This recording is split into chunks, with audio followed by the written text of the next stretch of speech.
Gesto de Gestão.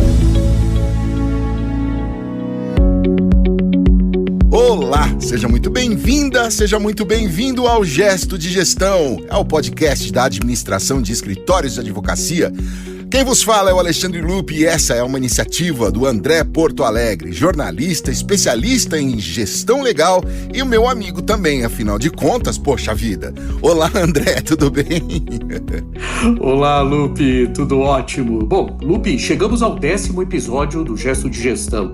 Queria primeiro te agradecer muito, né, Lupe? Você é parte fundamental desse projeto e eu estou muito feliz. Eu acho que essas situações elas são icônicas, né? Quando a gente chega em determinados momentos. Eu também quero agradecer muito a nossa audiência, que quinzenalmente, Lupe, além de nos acompanhar, envia suas impressões e sugestões de assuntos para nós abordarmos nos episódios, né? E o tema de hoje é uma dica da psicóloga Alana Porto Alegre. E, Lupe, antes que você me condene por nepotismo, né, eu quero dizer que a Alana é minha irmã, sim, sua fã, Lupe, nos acompanha, etc. Mas construiu toda a sua carreira no treinamento, capacitação e qualificação profissional. Então, um abraço aí para a Alana e para todos aqueles que nos acompanham sempre aqui, André, nesse gesto de gestão. Mas, André, tirando o nepotismo de lado, qual que é a sugestão da Alana, André? A Alana, que nos escuta muito atentamente, me procurou e disse, né, eu gostaria de ouvir sobre treinamento de profissionais do mercado jurídico.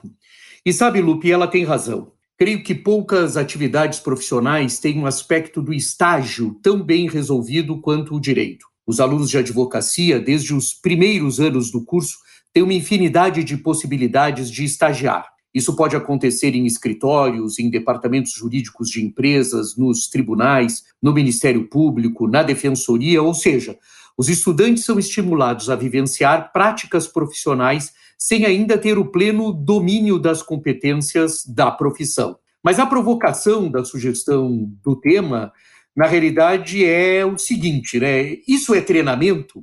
A capacidade de absorver mão de obra e informação, portanto, ainda sem o total domínio dos instrumentos e ferramentas da advocacia, é a síntese de um bom treinamento? Esses ambientes que acolhem os estudantes de direito têm condições de treinar, de capacitar, de qualificar o jovem profissional ao ponto disso fazer a diferenciação na trajetória do advogado? Essas são as questões que eu acho que estão embutidas aí na provocação do tema, né, Lupe? E são muitas, hein, André? Aí a pergunta é, isso acontece?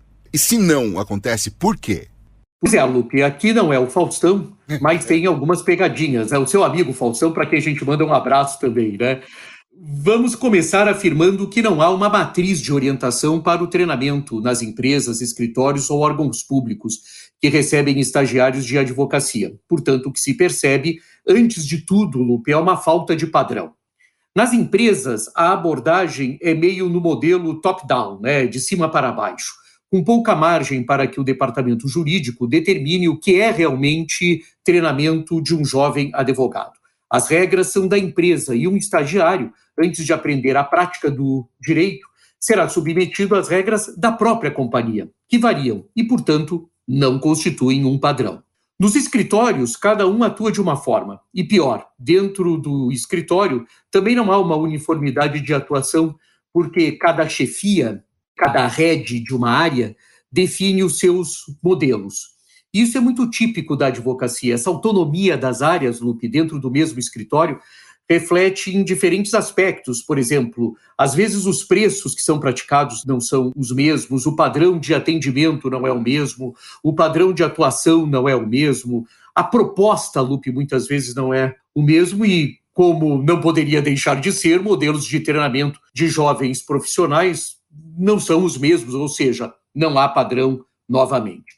No âmbito público, apesar de ser uma excelente escola, né, a Defensoria, a Magistratura e o Ministério Público são excelentes escolas na formação dos jovens advogados, eu também não identifico manuais de treinamento capazes de permear o funcionalismo, a ponto de criar uma matriz para os estagiários do direito. Portanto, Lupe, o que existe são iniciativas isoladas e principalmente dissociadas, o que dificulta a visualização de um processo sistemático de treinamento de advogados. André, ouvindo você esclarecer esta questão, eu fico pensando, é como se faltasse um protocolo, né?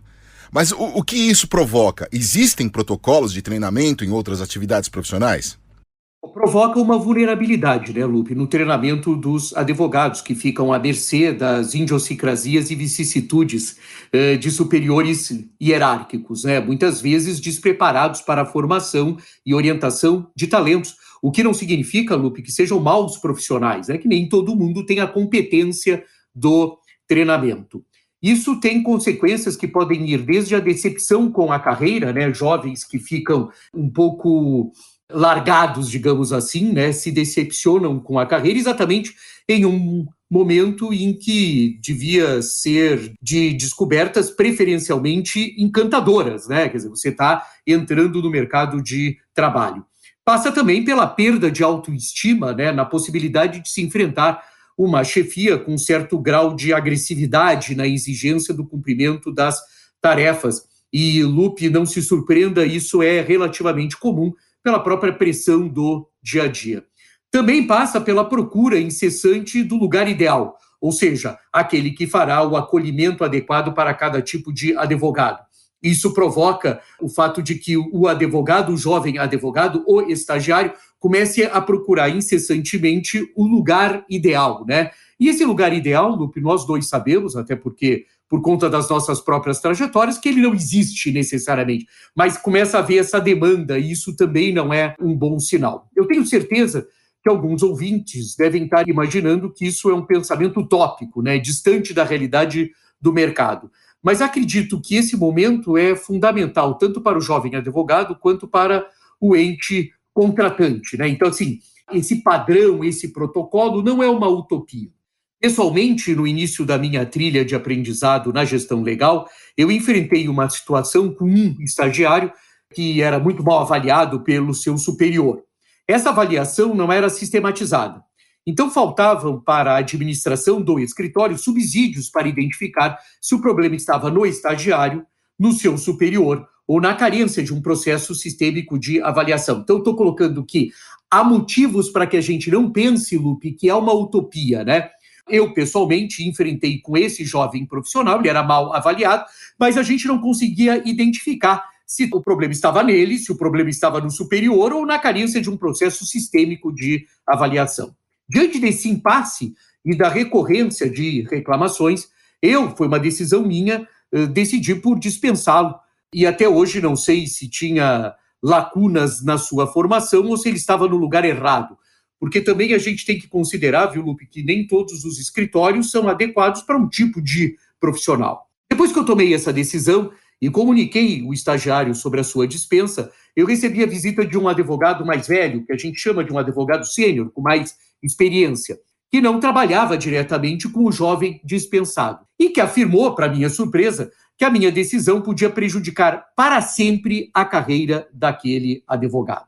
Exageros à parte, Lupe, percebi que havia no modelo organizacional do escritório um processo vicioso de manutenção de profissionais não adequados às exigências daquela estrutura, sob o pretexto de que as dispensas acarretariam problemas de imagem, tanto para o escritório como para o advogado.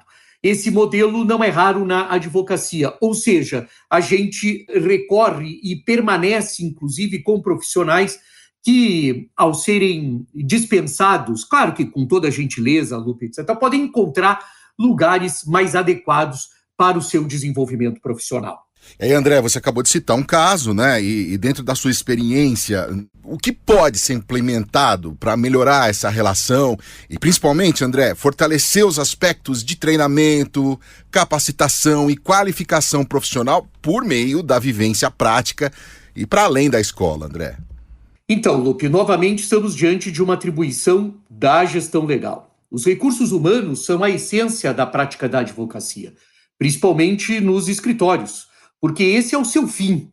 Diferente dos outros ambientes onde há empregabilidade dos advogados, um escritório tem como seu principal ativo a capacidade de atrair e reter talentos. Por isso, o processo de treinamento é fundamental. Mas, diferente da forma que muitos escritórios agem na concepção da formação profissional, o período do estágio não é exclusivamente o período da capacitação, mas essencial e fundamentalmente o período da identificação das características do jovem advogado. Para antes de treiná-lo, é necessário reconhecer nele o tipo de profissional que está sendo demandado pelo escritório, né? É ingênuo, Lupe, e muitas vezes, inclusive, injusto, considerar que todos podem ser treinados para se moldarem ao que, pela falta de padrão, pensa cada um dos líderes da área. Antes de se iniciar um período de treinamento, é prioritário reconhecer no estagiário aquilo que não é papel da orientação sobre as tarefas do dia a dia, sobre o que ele tem que fazer ou não, ou sobre os procedimentos do escritório, mas aquilo que é a essência das pessoas, os seus recursos humanos que estão a serviço do próprio escritório. Eu acho que essa questão, Lupe, quem sabe seja mais importante. Eu vejo os escritórios muitas vezes muito preocupados em atrair determinados talentos no formato de estágio, atrair talentos geralmente das boas escolas de direito, e o Brasil tem diversas boas escolas, fazer processos de seleção muito criteriosos, que inclusive demandam conhecimento técnico por parte desses estagiários. E depois de feita essa seleção e o estagiário está integrado ao escritório, não observar sobre o ponto de vista humano mesmo, das suas características pessoais, independente das suas aptidões técnicas, né? Numa ideia, Lupe, forjada um pouco, né, meio à força, de que se ele for treinado, ele será um bom profissional. E não é isso que ocorre. Muitas vezes a área de interesse, né, a área de atuação do estagiário não é a do escritório, não é a da equipe que ele está inserido. Muitas vezes ele tem outras características, outras competências, outros talentos. Então, eu quero fazer um alerta aqui, Lupe, de uma certa maneira, para que a formação, o treinamento, não fique restrito só a como que o escritório opera. Eu vejo, às vezes, Lupe, muitos profissionais dizerem assim, aquele profissional me ensinou a trabalhar. Ele só te ensinou a trabalhar porque você estava absolutamente disposto a aprender a trabalhar daquela forma, né? E não significa necessariamente que existe uma única forma de aprender a trabalhar. Desculpa, Lupe, eu me excedi aqui porque eu acho que é importante essas considerações, né? Não, perfeito. Tem uma pergunta, quer dizer, na verdade, uma afirmação. Vamos ver se você concorda ou não comigo. Então, falta empatia entre o contratante e o estagiário, é isso? E essa é uma ótima síntese da minha fala toda anterior, né? É uma ótima síntese sobre esse problema, né? Falta empatia. A demanda por contratação de profissionais de direito pelos escritórios sofre, nos últimos tempos principalmente, um aumento, fruto do aquecimento do mercado em algumas áreas de atuação e das exigências que o home office impôs às estruturas, considerando que tanto as empresas como os escritórios de advocacia estão trabalhando em casa. Isso pode acarretar, Lupe, um distanciamento ainda mais nocivo ao sucesso das contratações. Por isso se intensifica o papel do RH em criar modelos de treinamento para estagiários de direito que respeitem o momento de isolamento social, que é a antítese do estágio profissional, Lupe. Veja bem, o estágio é exatamente a vivência da experiência sob o ponto de vista do convívio com os colegas, do convívio com um esquema hierárquico que é um pouco difuso nas escolas, né? Quer dizer, você não tem, entre os colegas, você tem lá 40, 30 estudantes de direito dentro de uma sala de aula absolutamente iguais, né? E aonde, inclusive, Lupe, muitas vezes as suas diferenças são reconhecidas. Puxa vida, né? O meu colega tal é melhor em escrever, o meu colega tal é melhor em fazer uma sustentação oral, puxa, o meu colega tal é melhor nas estratégias, na definição das estratégias. Isso é fornecido nas escolas, na universidade, exatamente pela composição dos grupos. Os grupos de trabalho já favorecem esse tipo de percepção. Quando você chega no escritório, você tem uma outra vivência completamente diferente, onde essas identificações tendem a ficar mais difíceis. Exatamente, então o convívio, o dia a dia, fisicamente no escritório, pode permitir que você observe uma característica. O isolamento, Lupe, tirou isso do nosso cenário. Então, mais importante o papel dos RHs, do Departamento de Recursos Humanos, de criar padrões para que a gente consiga superar esse momento, mas dar também caráter de treinamento mais adequado aos dias de hoje. André, de verdade, eu confesso que nunca tinha encarado essa perspectiva do isolamento ser a antítese, do estágio e reconheço que não fiquei sabendo de novos modelos de treinamento. Pois é, vivendo e aprendendo. Mas, André, é chegada a hora do gesto de gestão do episódio 10. André, qual será? Então, Lupe, o nosso gesto de gestão do 10º episódio é um alerta da Harvard Law School's Office of Public Interest Advising. Você vê que é um nome pomposo que Harvard dá, como tudo de Harvard, né? Mas muito interessante isso, que são serviços, na realidade, que Harvard mantém sobre o mercado da advocacia e que nos ajudam muito, né? E eles têm, inclusive, uma atenção, Lupe, muito especial na questão de empregabilidade. Então, esse departamento, especificamente, ele trabalha identificando questões inerentes ou questões atinentes à empregabilidade. E esse departamento de Harvard identificou 90 prováveis perguntas que são mais usadas, mais recorridas em processos seletivos de jovens advogados.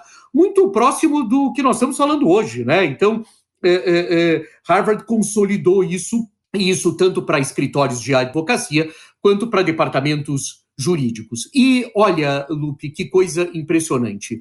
Das 90 mais prováveis perguntas feitas em processos seletivos para jovens advogados, apenas uma abordava especificamente a questão de criatividade. Não havia nenhuma referência específica à inovação ou tecnologia nas outras 89 questões.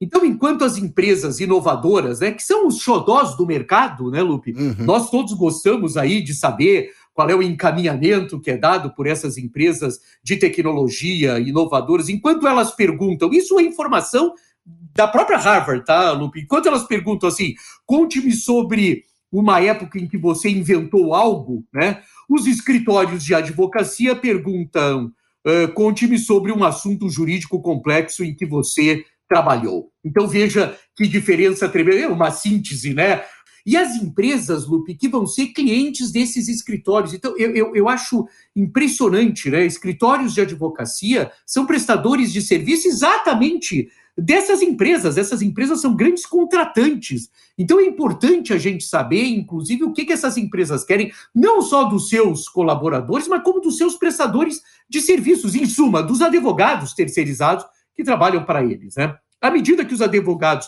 progridem na carreira, eles aprendem que as estruturas de incentivos, incentivos muitas vezes financeiros, Lupe, dos escritórios, não enfatizam inovação, criatividade e avanços tecnológicos. Então, eles vão vendo, quanto mais eles vão crescendo, vão progredindo na carreira, o que a gente chama de progressão de carreira, eles acabam verificando que há um distanciamento, porque não há uma ênfase à inovação, à criatividade e aos avanços tecnológicos. Na verdade, esses fatores não aparecem em pesquisas que identificam como os principais fatores de remuneração dos sócios.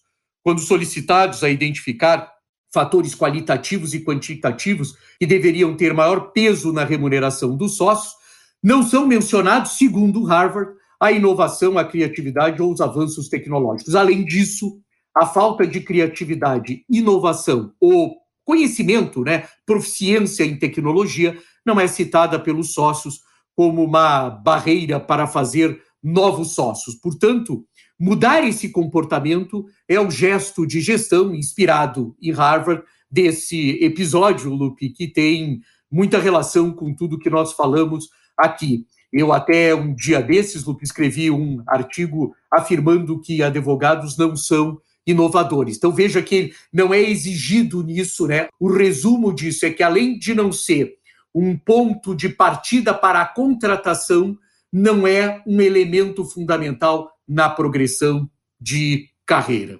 É isso aí, Lupe. Esse é o nosso gesto de gestão. Mais inovação para a nossa advocacia. Sem dúvida, André. Esse é um alerta de gestão importantíssimo para a gente. Pois é, dessa forma terminamos o nosso 10º episódio, agradecendo aí a todos que nos acompanharam e vão continuar acompanhando a gente nessa jornada do conhecimento. Antes de terminar, quero de novo mandar um abraço para a Alana, e a Alana foi a grande responsável aí por sugerir, né, André, o assunto, nosso assunto de hoje. Então, obrigado, Alana.